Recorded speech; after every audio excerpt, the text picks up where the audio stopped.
Welcome to Conversing Over Drinks with your host, Cedric Turner. Today we have a special guest, Angela Jamieson. Am I saying that right? You Jamieson? are saying it perfectly. Yep. Okay.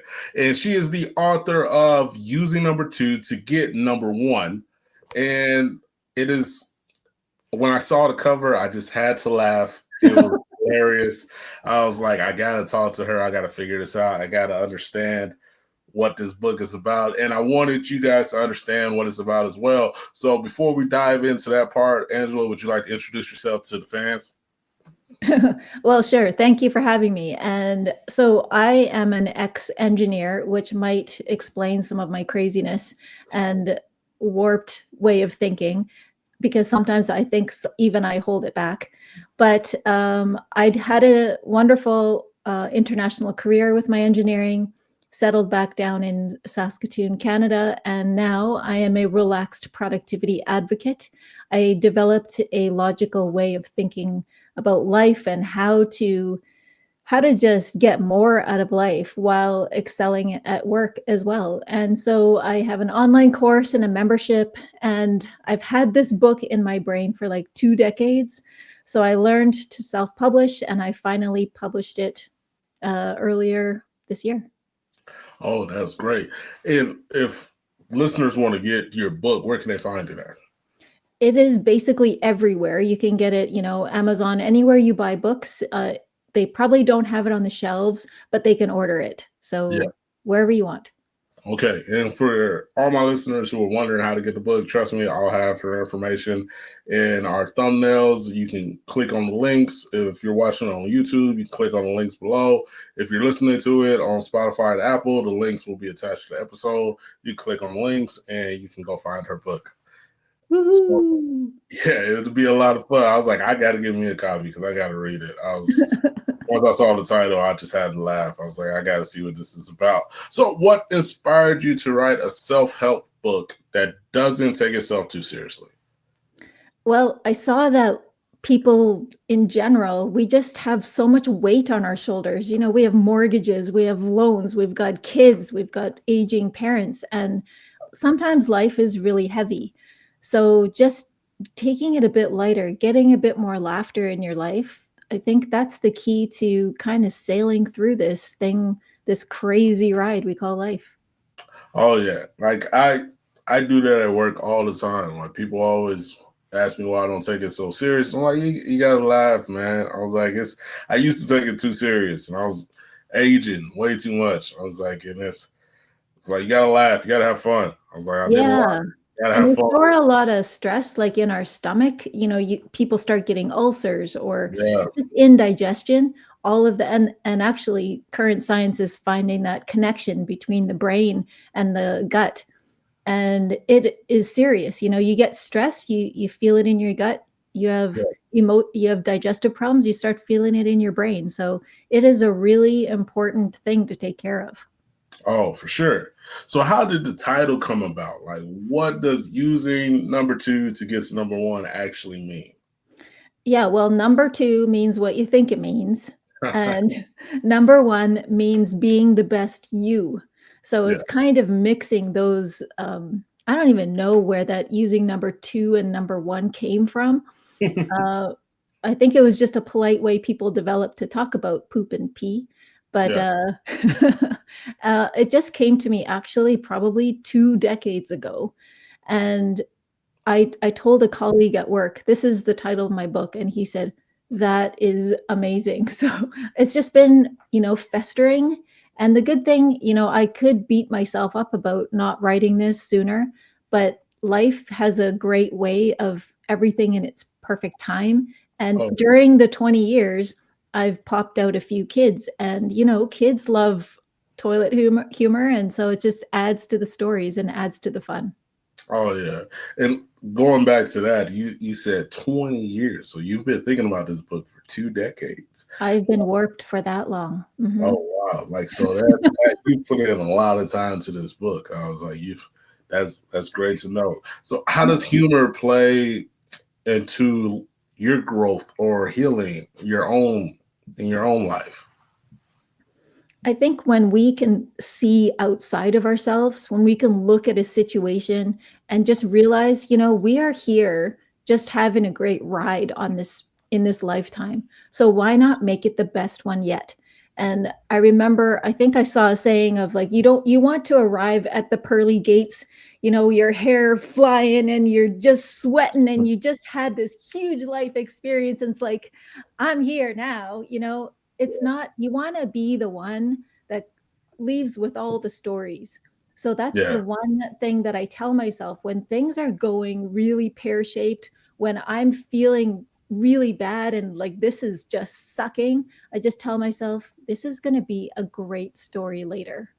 And I think when you can sure. keep that in perspective, that we're just adding to the stories in our lives that can hopefully help other people, but also alleviate that stress in the moment, that just takes it out to like, I'm just figuring this out and I might have done it wrong this time, but just watch. I'm going to have a great story later. Yeah, that's very true. I was like, my grandmother used to tell me that. She would always tell me to ask for forgiveness before permission. And so like I There you go. There you would go. dive into things, and if I would get into trouble, I would just be like, yeah. I was like, yeah. So it's like, forgive me, I guess. I was like, but I had a fun ride. It was a great time. Oh man. So can you explain to our listeners what relaxed? Wow, why can I not speak right now? Look, guys, I'm sorry that I'm stuttering over words. I just got done playing 18 holes, and so I'm disregard that. Okay, so let's rewind that. Okay, can you explain relaxed productivity and how it differs from traditional productivity culture? Why can't I? Let's go, Cedric. You can do it. Why can't I speak? Productivity. I was like, Yeah, this is coming from a teacher. Why can I not speak right now? it's okay. I hear you. You get out on those greens and you just, nature. There's no words for nature, so it probably took all your words away. Yeah, yeah, Well, relaxed productivity is my approach. Like at the time where I needed it, I was COO of a local consulting company. I had 3 young kids. I had a sick father.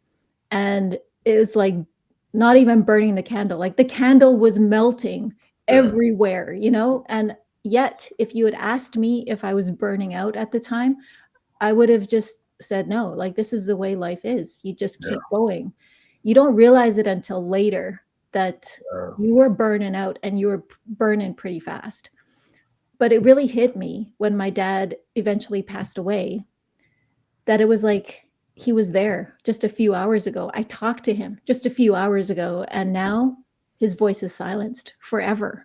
And yeah, it made me think, like, what am I doing? Like, why am I pouring all of this stuff into work and I'm forgetting my life? I'm forgetting, like, I would be writing emails on the weekend instead of playing with my kids. I'd, work too late because I had so much responsibility.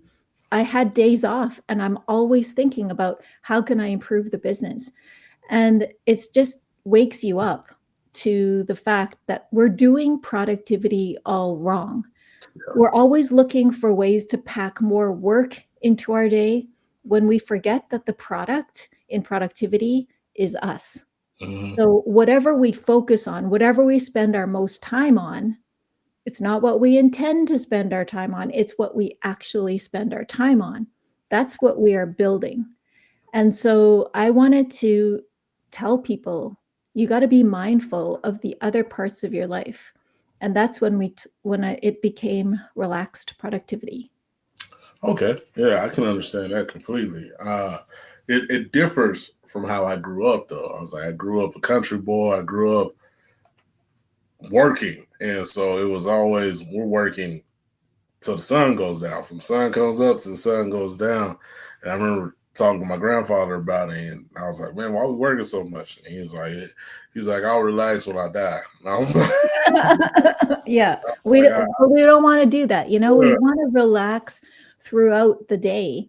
And what I noticed when I looked at people in my corporate life is there's some people who had so much responsibility, had so much on their mind, yet they were able to do it with a smile. They were able to do it walking down the hall, stopping and chatting with people, Yeah. and still achieving their goals. And there's some people who you just give a tenth of what the other person was holding and they would lose it. Yeah. So what I learned was it's the way we carry our thoughts, it's the way we handle ourselves, our emotions, that creates the difference between people who are relaxed as they are working and can take on more. It's very true. It's very true.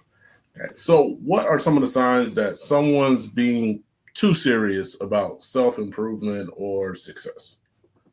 Too serious about self improvement. I guess, at some point when you are in search of a better life, you Yeah. actually just have to do it. Yeah. There's so many people out there telling you what to do, what exactly to do. It's almost like, look at me, I'm so successful. And that usually means monetary, that Yeah. we put so much emphasis on the monetary success that they think that their method is perfect for you too. Like, if you Mhm. only do what I do, you'll have the success that I enjoy. And little do they know, it's everyone's success is so personal. Yeah. It doesn't work for everyone. So with my program, I like to teach people how to listen to yourself, how to create your own definition of what success is. And then we create goals and steps towards achieving that. And it's more of, encompassing not only your actions, but your thoughts and your emotions and your spirit, your energy, Yeah. in order to achieve the stuff that you want and to be relaxed while you're doing it. Yeah, I used to tell my students and the players that I would coach. A big thing with me was I was always telling them to enjoy the moment. I was like, and then I would tell them, don't judge other teams' success to our success. I was like, there's things and habits that we're building right now that are going to make us successful down the road. I was like, some people get there in a couple steps, some people take 15 steps. I was like, but it's the enjoyment of the ride. I was like, you have to have fun with it, you have to enjoy it.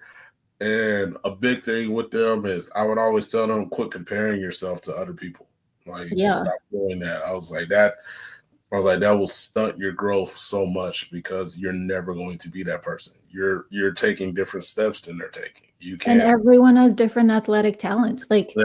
athletics is such a great teacher, Yeah. such a great life teacher. I see my kids doing their athletics, and it's like resilience, it's different talents you bring to the table, it's Oh yeah. teamwork. It's just amazing. And, as you were talking, I'm thinking about when you trust yourself, when it's like being in the zone, Yeah. and it's like nothing else matters. You are just you are Yeah. totally aligned with who you are, with your talents, with what your gifts are you're giving to the game. And then you are in a competitive space of one. Yeah.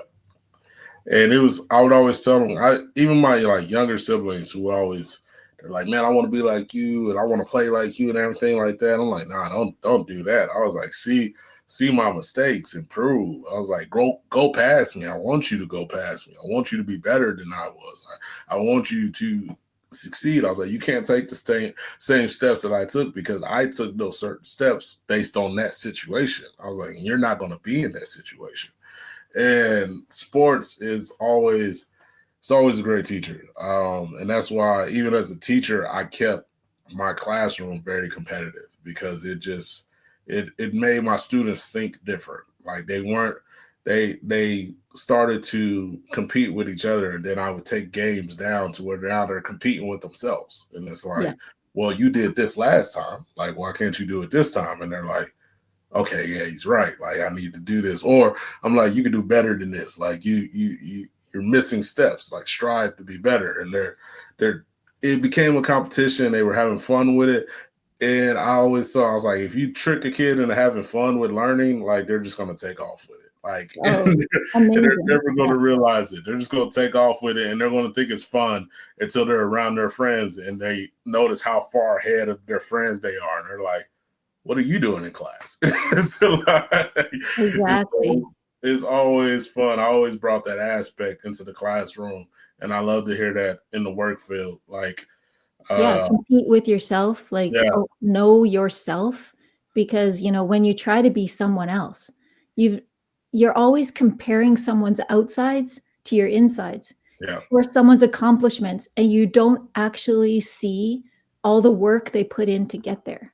We're all yeah. at different stages, even younger people, they've got different advantages to me as an oldie in terms of Oh technology, in terms of understanding stuff. Like, man, they're wicked smart in different ways. yeah, Whereas, I can say I'm wicked smart in other ways. yeah, Actually, I'm not, but but compared to, I can throw a meal together and they can't yet. So it's yeah, like just years of wisdom, and it's not, the sooner we can get out of comparing ourselves to other people and seeing that as a negative, yeah. Hmm. the better off we're going to be. That's cool. That is well said. Very well said. Okay, so how can people balance ambition with self compassion? Well, I think what I also tell the people in my community is your biggest diagnostic for how you're doing is your emotion. Hmm. Your emotions. How are you feeling about stuff? It's like what we are just saying about comparison. Comparison is really good when it shows you the options that are available to you. Like if I drove down like the rich street in town and I'd say, "Man, that is amazing. I can't even believe they can create those kind of carved doors." Yeah, I wouldn't know what's available. So when I see that and I feel awe, I feel like inspired. Those are really good comparisons. hmm, When I feel like it's getting me down, like, why don't I have that? Why don't, then that's when you got to check yourself. okay, that makes sense. So, are there any daily habits or mindset shifts that can help you stay relaxed and productive? Yeah, I think there's always the reframing technique, like in terms of always try to give yourself ease. Your spirit, yourself always wants to I don't know, feel better about any kind of situation. So it's always going to search for something. Just like we always go for the dopamine. And because we have so many instant dopamine fixes like our phones or drugs or alcohol, Mhm. those will get you happy really quick, but they Yeah, are not good for you. Like whenever there's a quick dopamine activity compared to a slow dopamine, the slow dopamine is usually the one that's sustainable, that's going to get you actually in the direction that you want to go. It's like doing the workout yeah, compared to, my youngest, he will say, "Oh man, I wish I could jump like that in terms of volleyball." And it's like, "Well, I don't see you doing any squats. I don't see you doing any plyos." Like you can't just say that. You have to put in the work. And yeah, when you work. get the vision of this is how high I'm going to jump, Yeah, then that makes those plyos, it makes those squats fun because yeah. you're working to a bigger goal. So that's what we have to kind of put into our professional life is like, I have to go do the hard work right now. I have to get myself dirty. Like, say in engineering, I always tell new grads, get dirty, go to the plant, go to the field, understand what every part of your organization does and what people in those positions actually have to deal with. That's going to make you a more understanding, a better, a well-rounded engineer. Oh yeah.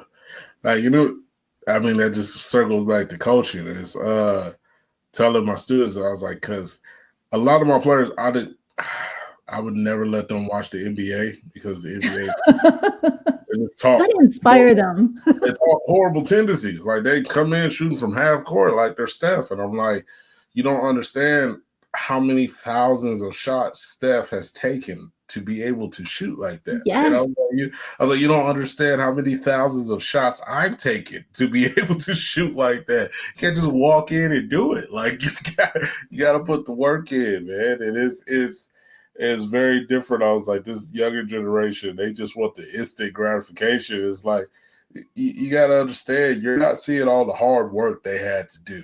And Yeah, if you're not willing to do the work, then it's not something that you should strive to do. Find something else, like, because it is exactly. hard work. It is a hard stretch to get there. Yeah, Oh and I tell my kids all the time, it's like you're seeing all this instant gratification on these 10-second videos. What you're yeah, not seeing is like the consistency they had to put in every day because that video represented 2 years. yeah, And you're not seeing that. You're not feeling that. You're just wanting that transformation. But you got to put in the work. got to. Like I had a senior ask me one year. He's like, "Coach, I want to play college ball," and I was like, "Okay." I was like, I can get you there. I was like, but you gotta want to put in the work.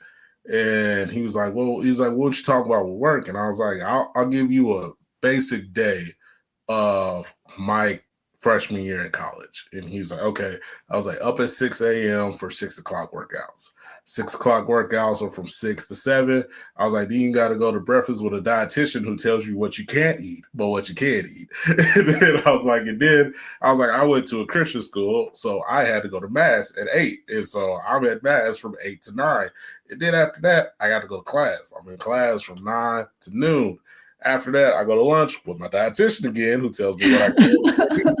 I was like, and then I have to go to another workout for another hour. And I was like, and this time I'm doing a different workout. Then I have afternoon classes. And then I go to our final workout of the evening, which is a 3-hour workout where we're in the weight room for an hour. And then we're 2 hours on the floor. And then it's not mandatory, but it is well said that you stay for another hour to get another workout in. And I was like, and then I go to bed at around 11:30 midnight and wake up and do it all over again. I was like, that was freshman year. He was like, I mean, I want to play college. I was like, it's a lot of work, buddy. If you feel like you can do it, I can get you there. I was like, but from that comment, I don't know if you really want it. And he just looked at me, and I give him all the credit in the world. He worked his butt off, and I got him into a school. Uh, Wow. and he's doing well right now. He's a junior in college. He's doing well, but he told me after his freshman year, he's like, Coach, you are not joking. I was like, yeah. I was like, he gets tired. He's like, I hate my dietitian, man. He's like, I walk in there, and I was like, as soon as I pick something up, they slap it out of my hand. I'm like, yeah, you can't eat that. I'm like, trust me, man. I was like, I'm a country boy. I was like, I'm a fat kid at heart, and I was like, that crushed my soul freshman year. I was like, what you mean? Yeah, what you mean I can't eat that? Yeah, I can't. I was like, I came here freshman year at 220 pounds, and they were like, yeah, you got to get down to 200. And I was like, man, I've been 220 since I was 16, man. What you Or mean? He's all like, man, you got to get down to 200. I got down to 205, and I was like, Coach, that's as low as it's going, man. My body is not, I'm not hitting 200. He's like, all right, 205's all right. I was like, good, Aw. man. I was like, it's not getting to 200. So, but yeah, it was a lot of fun, but it was a lot of learned experience. And I tell them all the time, I'm like, man, you got to work for it. And growing up a country boy helped me with that a lot because No kidding. I'm like, that was, Farm kids are resilient on another level, I tell yeah. you. I was Yeah. like, I was like, when you get told you can't go do something until you get done hauling all that hay, and you look over there, there's 5 stacks of hay, and you like, man, I want to go play ball, but I got to Yep. get that done. It's like, You haul that really quick. yeah. And you figure out what you really want to do too. I was like, because sometimes you be like, man, I just ain't gonna play today. And then sometimes you're like, man, I'm gonna get that done so I can go play. And you show up all covered in hay and scratched up and tired, but you play ball. I was like, so growing up in the country helped me out a lot when it came to sports, and helped me out a lot when it came to the workforce too. But we're going to segue into the humor of all that, because why do you think failure makes people uncomfortable, and how can humor reframe it? Oh, failure is such a good one because there was, you know, I think in our generation, I'm older than you, so maybe decades before you. Failure, we're such this. Daddy. Not What's that? daddy. You're just a puppy. I was 36. I'm not that. Well, exactly. Like I said, you're just a young one, not like us, me oldie. But anyway, uh, it's like people pleasing. It's like Yeah, we're expected, and I'm Asian, so I got that special Asian expectation on me that I was really aware of. Growing up is like they never really said it, but it was yeah. this undercurrent of like you have to do well at school. You Mhm. have to play piano well. They didn't really care about athletics, to be quite Yeah, honest, but it was the scholastic achievement and everything. And so I when I failed at anything, there wasn't any words to it. There was just, we're not going to talk about it. yeah, Like we'll just, brush over it. Didn't really happen. Nothing. So I didn't actually have the tools to deal with failure. yeah. But now when I look back, that feeling of not being able to deal with failure stopped me from trying a lot of things I wanted to try. Hmm. Like I think I would have been a good athlete because I loved basketball. I was Yeah, actually a good basketball player when I was younger. But because I wasn't allowed to, because my dad focused on academics, I wasn't allowed to pursue it. You lose it. And then when you're older and you want to maybe join a league, an adult co-ed league or something, I don't have the confidence anymore. yeah, But I should just go out and do it, right? yeah, So it's one of those things I'm consistently working on because it's so in me that yeah. when I have that feeling of something I want to do but something holds me back, that's the thing I need to look at. And to understand that failure is just a learning experience. It can be also a diverting experience. Yeah. And now, like with my business, I really seek failure because I know that failure means growth. Mhm. So, for instance, if you're looking at a pathway that breaks into two and you're trying to make a decision which way to go, if you just stand at that Y intersection, you will not move anywhere. You Yeah, might as well run down one path and fail so that you know how to get to the other path. So it reminded me of what we go canoeing here, and we were looking for my brother-in-law. He just ran ahead of us. He had a light canoe, so he's just tromping through, and he's like, "Just yeah. follow me." But we had heavy canoes. We had two people had to carry one, and we were looking for him down this path. Then we came to this Y intersection. We're like, "Which one do we take?" We chose one, but it was the wrong one, and we were looking for him, and there was mosquitoes biting our legs up so badly. Anyway, that was the trip from hell. I was like, those those mosquitoes or something else. Ugh, they're So horrible up in northern Saskatchewan sometimes. So yeah, we it got, is. we got eaten. We were chopped meat after that. Yeah, I was like, being all chocolate colored, they seem to love us. And I was like, it's always annoying to me. They eat me up. Really? I get annoyed with them. Okay, I Uh, need to take you canoeing then so that they can eat you instead of me. nah, I think I'm good on that.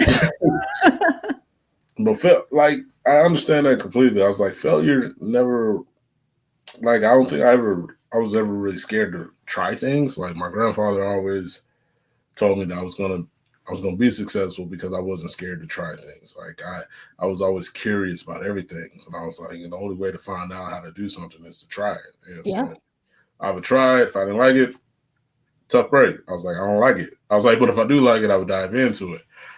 Failure came to me when speaking back to the trauma episode that I did with Nick, failure came to me with being the oldest in the family and having everything on my shoulders and all the weight on my shoulders and having to be the example and having to be the role model and having to be like the gold standard, the post.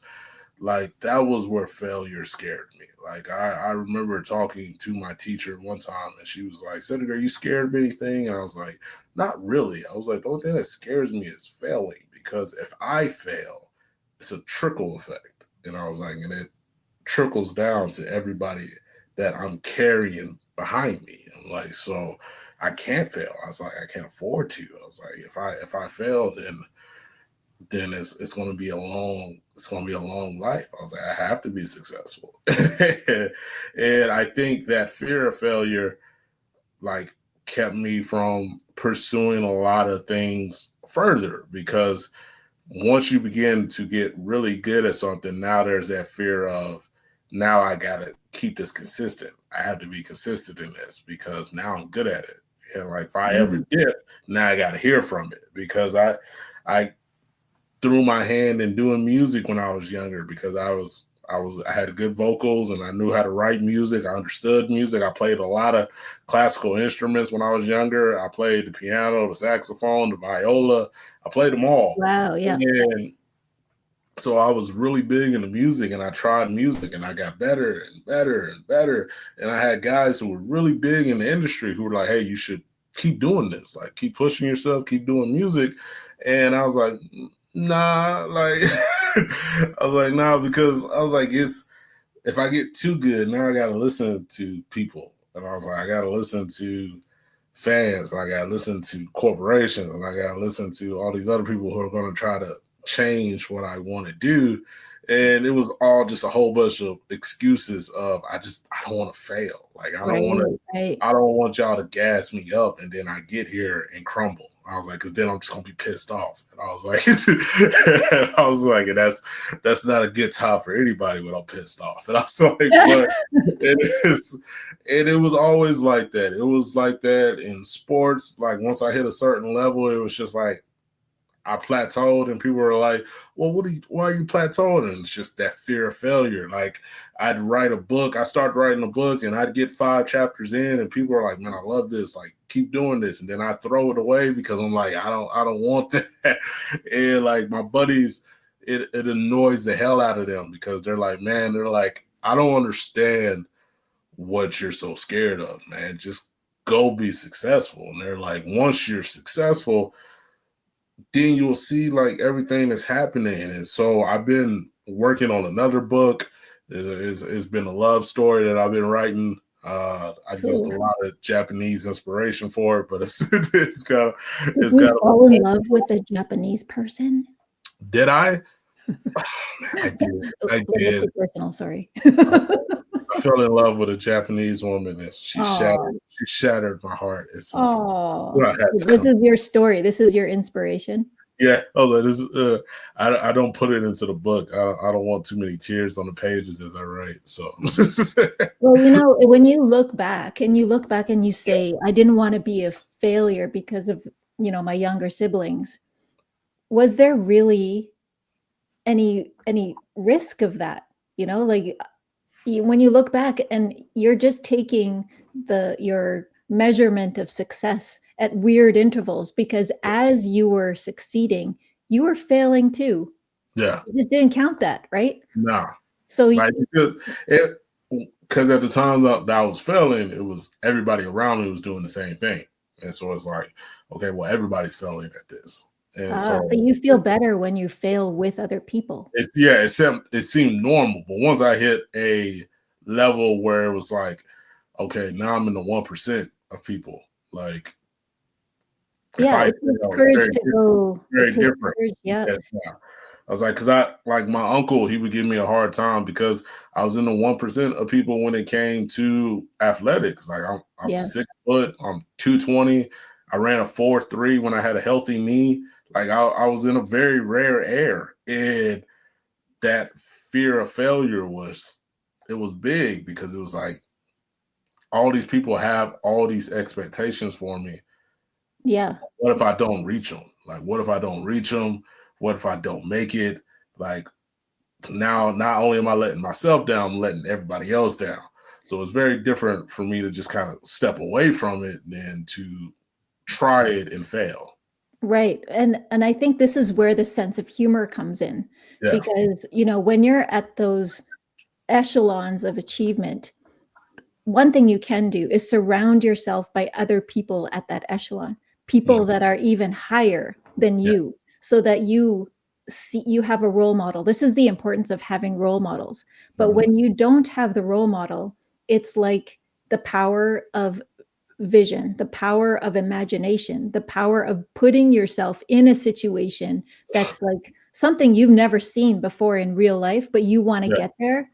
This is the power of vision. And in athletics, when they say, okay, that imagination, that seeing yourself go over the bar, seeing yourself sink that hoop, all of that is really important to give yourself, to tell your brain, I can do this, Yeah. to familiarize that environment in your brain so that when you are doing it, it's like, that's no big deal.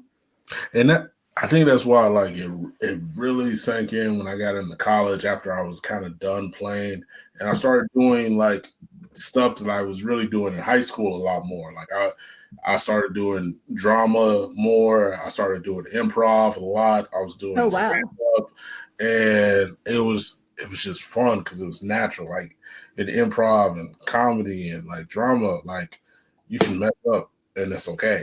Like, and it's not like it's craziness. I was like, especially in improv, everything is a mistake. Like so the whole point of improv, like you're like everything is a mistake. So it was But, always I would challenge you on that too, uh, is that some people doing improv don't want to do improv because they're scared of failing. Whereas this is your attitude is like, oh, it's just all for fun. This is the point of it.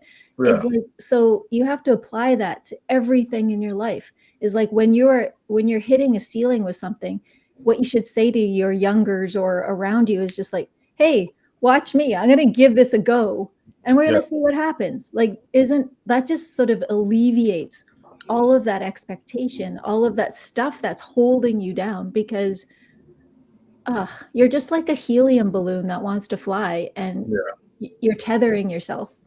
yeah. That's real. I like that. I like that analogy. That was nice. Okay. So if someone listening right now feels burnt out or stuck, what are the first steps that you would suggest for them to find a relaxed productivity? Well, the instant relief is like take a deep breath. Yeah. Sometimes when we are so super stressed, we forget to breathe deep. And that Mhm. is just telling your body, you're okay. Everything's okay. And then when you can have that sense of calm return to your body, that's when you have to look at yourself and say, does this really matter? And if it's your job and you can say, this sucks, I'm going to quit. Yeah. No, don't do that because then your life will get way harder because it's hard to make a mortgage payment when you don't have a salary. Let's just say that. So you have to make your decisions right for you. Yeah. So when things are tough and you have to do things you don't like, make them things you like. Okay. Play it, make a game out of it. Yeah.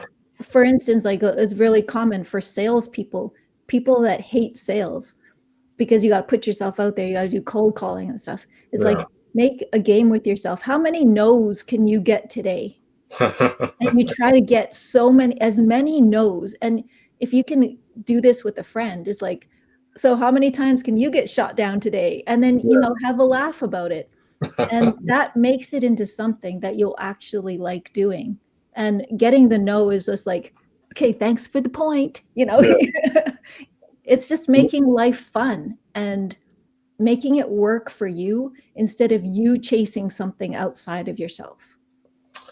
That's great. That's great. I'm gonna have to take that approach when I talk to women though. I'm just gonna have to see how many times I can Yeah. get a no. I'm just well, I'm just gonna see how many times I get a no. But I was like, that's a whole That's a nother whole other show. that's a whole other episode. We'll talk about that another time. Okay. Well, guys, it's been a great episode of Conversing Over Drinks with Angela Jamieson. Correct? Yep. Okay. But before we end the episode, we're doing something new this time. Like I wanted to do this with Nick, but our episode went way too long. But it was a great conversation. And so I want to start doing rapid fire questions at the end Oh, to have fun and like so that the people get to understand who we're talking to. And it's a great time at the end. And it's also something that I like to clip so people just see the questions coming quick. So rapid fire, conversing over drinks questions. What is your favorite drink to unwind with? oh, I am a coffee drinker. I, I can drink it any time of the day. yeah, I'm, I'm a coffee drinker too. I drink it all the time. Not as much since I got back from Japan. Like Oh, really? big time tea now. Like green Yeah. tea. Um, Even when I was in Japan, I had a little coffee shop right down the road from my apartment, and I felt super old because it was stuff that my mentor would have did. Like I'd wake up in the morning and I'd walk to the coffee shop through the park. I would sit outside at a little table, have my reading glasses on with like a with a book and like coffee and a pastry, and I'm just like, yeah, I'm old. But wait, did you do the old walk in terms of you walk with both hands behind your back? No, I'm not that old See, yet. that's the I'm not next that stage. old. That's the next Yeah. stage. You got something to aspire to when you do that. Yeah, Shuffling too. I'm Shuffling's looking good. forward. I'm looking forward to the cane walk. Like I can't wait There to you have the cane go. so I can wave it at kids when they come. I'm like, hey. It's like, so I can do And that. actually, bedazzle the tip. I can't do that. Can't do that. Too Oh, much of a come on. country boy. Too much of a country boy for that. Can't do that. Okay. Our next one. What is a song that always boosts your mood? Oh, man. I'm a classical pianist, and so it's kind of weird that do I'm not like I don't do artists and songs and all that stuff, but you Yeah. put on some electronic dance music and I'll move every time. Electronic dance music is crazy. Yep. Yep. Like, my Oh daughter, boy. she's into it, and sometimes she Yeah. gets it playing, and then I gotta leave my desk. I gotta go dance with her for a couple minutes, and then I'll go back. Oh, I grew up in a very Christian household and I understood Christian music. Um Kirk Franklin was big when I was growing up. He got really big when I was about 9 or 10. And so I there's a Kirk Franklin song called yeah, what is It's Gonna Be a Lovely Day. Every time I hear that Oh, song, it boosts my mood. It's just fabulous. yeah, I was like that every time I hear that song. Even sometimes when I'm just in a mood and I just need to chill, I I have I music is my go-to. Like if sports were the first thing on the pedestal, music was right behind it. And so whenever I have multiple playlists on my Apple Music, but whenever I'm in the mood, I go to my playlist called Sunday Music, and it's just nothing but gospel, and it just always brings me back to where I need to be. And then I started listening to ratchet stuff because because I still grew up with ratchet people, so I go listen to ratchet music after I get back into my mood. What is the Ratchet? Or is that what you're saying? ratchet? Yeah, ratchet music, like What's that? oh, like like I'm Big not an Pun. Oklahoma farm kid. No. Like ratchet music is just like rap. Like it's just Rap. rap. Yeah, it's just Oh, rap. It's like Ti, like Kanye, okay. uh, Gotcha. See, like I'm too I, old for that term. yeah. I was like, I'm older, so I listen to Biggie and Pac and There you all the go. old school rappers, and like I'm like one of my favorite rappers of all time that doesn't get enough credit is Mos Def. I love Mos Def. I listen to him all the time, so it's yeah, I just when I get into those after I get out of my Christian mood, I go over and start listening to my secular music that I shouldn't listen to. So you got like the angelic music on one side and Yeah, the crazy stuff on the other side, and then you'll somehow just go in the middle. and it's how it should. Stabilizes you. I was like, music is the sound of gods. I was like, that's how it always Absolutely. is. No matter what form it is, Yeah, it's like someone in the zone creating music, and how can you say that anything's bad in that? yeah. What is a quote or phrase that defines your approach to life? Ugh. Oh yes.